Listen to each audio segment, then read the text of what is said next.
तो last part में हमने देखा था कि जाओ ने शियोकी को सेफ रहने के लिए कहा था क्योंकि एंशिएंट टेम्पल वाले लोग उसे ढूंढ रहे थे। जिसके बाद जाओ कुछ मॉन्स्टर्स को रोकने चला गया था, लेकिन एक मॉन्स्टर ने उसे बहुत ज्यादा घायल कर दिया था। तो जाओ ने अपने ट्रैकिंग डिवाइस के थ्रू अपने अंदर टैबू पावर्स डाल ली थी और फिर उसकी मदद से उस मॉन्स्टर का सर कट कर दिया था। पर टैबू पावर यूज करने की वजह से उसकी मौत हो गई थी, जिससे गुस्सा होकर शियोकी ने एक ही अटैक से उस मॉन्स्टर को मार दिया था।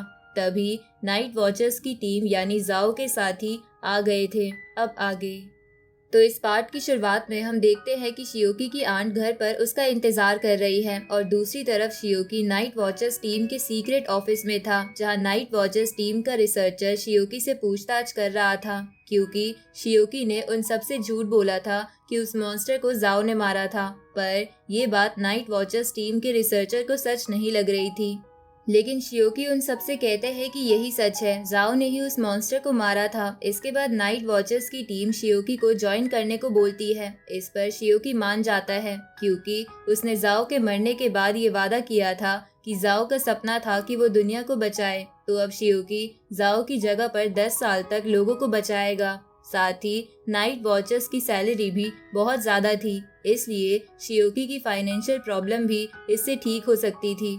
अगली सुबह शियोकी मिलिट्री के जरिए अपने घर पर एक लेटर भिजवाता है जिसमें उसने अपनी आंटी और भाई से झूठ बोला था कि वो आर्मी ज्वाइन कर रहा है, इसलिए वो कुछ टाइम के लिए घर से बाहर जा रहा है। लेकिन असल में शियोकी ने नाइट वॉचमैन का ग्रुप ज्वाइन कर लिया था। साथ ही शियोकी ने अपनी आंट को कुछ पैसे भी भेज दिए थे, तो वो लेटर और पैसे देखकर शियोकी की आंट दुखी हो जाती है। साथ ही शियोकी का भाई भी शॉक था। तभी शियोकी अपनी आंटी के पास कॉल करता है और वो ऐसे अचानक से जाने के लिए माफी मांगता है, पर आंटी शियोकी के ऊपर गुस्सा नहीं करती और उसे वहां अपना ध्यान रखने को कहती है।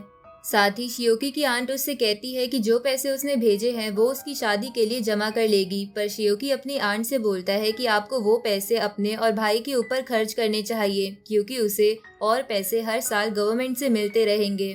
इसके बाद हम देखते हैं नाइट वॉचर्स टीम के कैप्टन ने शियोकी के कहने पर उसके घर के बाहर एक प्रोटेक्टिव बैरियर लगा दिया था जिससे उसकी फैमिली डीमन से सेफ रहे। इधर नाइट वॉचर्स की टीम शियोकी की ट्रेनिंग शुरू कर देती है, जहां सबसे पहले टीम का स्नाइपर शियोकी का शूटिंग टेस्ट लेता है, जिसमें शियोकी अपने टारगेट को एक बार भी हिट नहीं कर पाता। ये देखकर वो स्नाइपर समझ जाता है कि शियोकी ने गन पहले कभी नहीं चलाई है।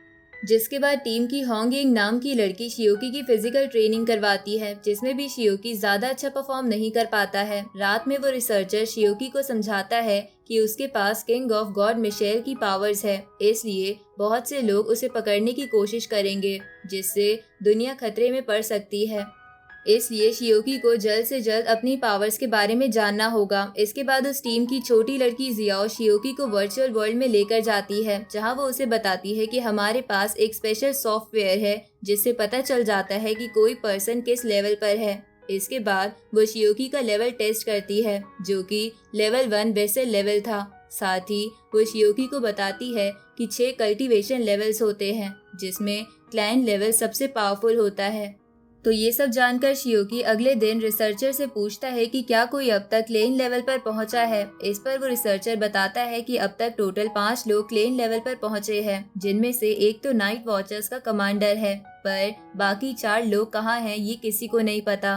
अब शियोकी की ऐसी ही ट्रेनिंग चलती रहती है, जहां कुछ दिनों बाद भी शियोकी अपने टारगेट को शूट नहीं कर पा रहा था। तो वो स्नाइपर शियोकी से कहता है कि वो शूटिंग के लिए अपनी एबिलिटी का यूज क्यों नहीं कर रहा, पर शियोकी अपनी पावर्स यूज करने के बाद भी ठीक से शूट नहीं कर पा रहा था। आगे उसी टीम का मो नाम का बंदा शियोकी की स्पीड ट्रेनिंग करवाने लगता है, जहां ऐसा करते हुए वो उसकी पावर्स के बारे में पूछता है, तो शियोकी उसे उन सभी पावर्स के बारे में बता देता है जो उसे नाइक्स को ठीक करने के बाद मिली थी। ये जानकर मो हैरान होते हुए कहता है कि किंग ऑफ गॉड्स के पास तो बहुत अच्छी अच्छी पावर्स होनी चाहिए थी, तो तुम्हें सिर्फ ऐसी पावर्स कैसे मिल सकती है।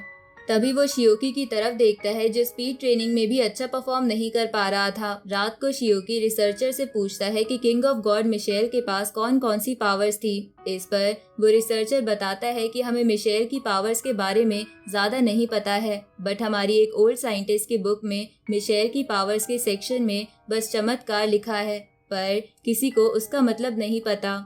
अब कुछ दिन बीत जाते हैं जहाँ धीरे धीरे शियोकी स्पीड और फिजिकल ट्रेनिंग में काफी अच्छा परफॉर्म करने लगता है। साथ ही वो छोटी लड़की जियाओ जब शियोकी की मेंटल स्ट्रेंथ की ट्रेनिंग करवा रही थी तो वो भी शियोकी की ग्रोथ देखकर हैरान थी।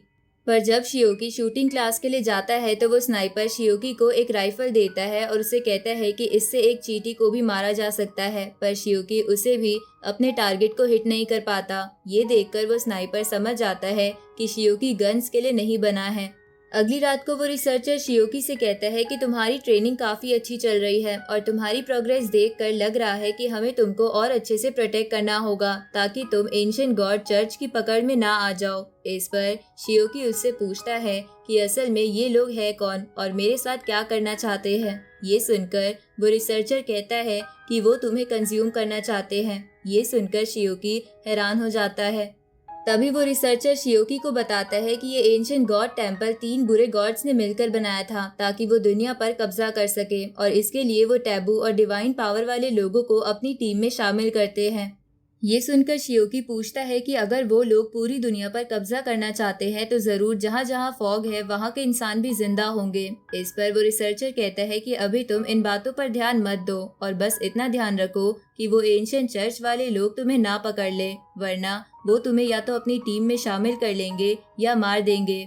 आगे हम देखते हैं रात में शियोकी मो के साथ बाहर आया होता है क्योंकि मो ने उसे एक सीक्रेट दिखाने को कहा था। तभी शियोकी देखता है कि होंग यिंग जाओ की कब्र के पास बैठकर रो रही है। तब शियोकी को पता चलता है कि होंग यिंग जाओ से कितना ज्यादा प्यार करती थी। शियोकी होंग यिंग के पास जाकर उसे चुप कराने लगता है पर मो उसे रोक देता है क्योंकि अगर शियोकी उसके पास गया तो ये कोई सीक्रेट नहीं रह जाएगा। तभी शियोकी देखता है कि वो वहाँ अकेला नहीं है बल्कि ग्रुप का हर मेंबर वहाँ है और हर कोई जाओ को मिस कर रहा है। अब ये सब देखकर शियोकी भी इमोशनल हो जाता है और सीधा घर जाकर सो जाता है जहाँ वो ड्रीम में नाइक्स के पास आया हुआ था, जहाँ वो नाइक्स को उसकी मेडिसिन देता है। पर नाइक्स को शियोकी का मूड ठीक नहीं लग रहा था, इसलिए वो उससे पूछती है कि बेटा क्या कोई प्रॉब्लम हुई है, लेकिन शियोकी उसे कुछ नहीं बताना चाहता था। तो नाइक्स उसे कहती है कि बेटा हम एक फैमिली है, तुम्हें मेरे साथ बात शेयर करनी चाहिए। इस पर शियोकी उसे बताता है कि मेरा एक दोस्त था जो दुनिया को बचाना चाहता था पर वो अब इस दुनिया में नहीं है, इसलिए मैंने कुछ समय के लिए उसका काम संभाल लिया है, पर मुझे नहीं लग रहा है कि मैं उसकी तरह दुनिया को बचा पाऊंगा। ये सुनकर नाइक्स कहती है कि तुम्हें किसी के जैसा बनने की जरूरत नहीं है वरना तुम खुद की जिंदगी ठीक से नहीं जी पाओगे। इसके बाद नाइक्स बोलती है कि मुझे लग रहा है कि तुम्हारी जान को खतरा हो सकता है, इसलिए मैं तुम्हें अपना ब्रेसलेट देना चाहती हूँ जो तुम्हें प्रोटेक्ट करेगा। लेकिन तभी नाइक्स को याद आता है कि वो ब्रेसलेट उसके पास नहीं है और वो शियोकी से कहती है कि मेरा ब्रेसलेट 5 साल पहले एक लड़की ने मुझे हराकर ले लिया था जो इसी हॉस्पिटल के 3rd फ्लोर पर रहती है।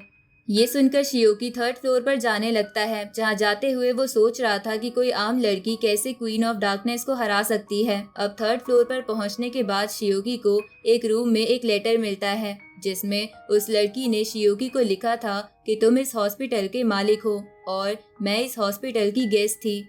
साथ ही मैंने कुछ समय के लिए तुम्हारी पेशेंट का एक ब्रेसलेट लिया है जो मैं वापस आकर लौटा दूंगी। उसी वक्त शियोकी देखता है कि उस हॉस्पिटल के पीछे हलचल हो रही है तो शियोकी वहां चला जाता है जहां उसे एक जेल में वही डीमन मिलता है जिसकी वजह से जाओ मरा था। वो डीमन बाहर निकलने की काफी कोशिश कर रहा होता है। तभी शियोकी अपनी थोड़ी सी पावर रिलीज करता है जिससे वो डीमन दूर जाकर गिरता है।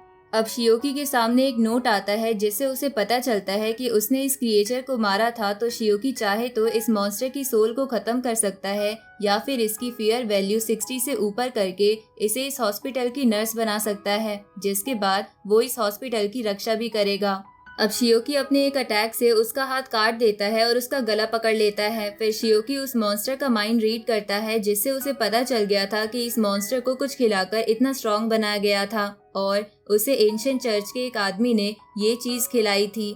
साथ ही उसकी मदद से शियोकी को एंशिएंट चर्च के बारे में भी काफी कुछ पता चल जाता है। फिर शियोकी उस मॉन्स्टर का गला काफी जोर से दबाने लगता है और अब उस मॉन्स्टर की आंखों में भी डर दिख रहा था, पर शियोकी उस मॉन्स्टर से कहता है कि वो उसके ऊपर बिल्कुल दया नहीं करेगा। और इस हॉस्पिटल की नर्स नहीं बनाएगा क्योंकि उसने काफी खास इंसान को मारा है। ये कहकर शियोकी उस मॉन्स्टर को मार देता है। अब अगले सीन में शियोकी कैप्टन के साथ स्वॉर्ड ट्रेनिंग कर रहा था, जहाँ कैप्टन के पास लकड़ी की स्वॉर्ड थी, लेकिन फिर भी शियोकी उसे छू भी नहीं पा रहा था। इसलिए कैप्टन उससे कहता है कि हमारी टीम में जाओ सबसे अच्छा स्वॉर्ड फाइटर था, जबकि उसके पास तो टैबू पावर्स भी नहीं थी। ये सुनकर शियोकी को जाओ की याद आने लगती है और वो गुस्से में एक ही अटैक से कैप्टन की स्वॉर्ड को कट कर देता है। ये देखकर कैप्टन शियोकी से थोड़ा इम्प्रेस हो गया था।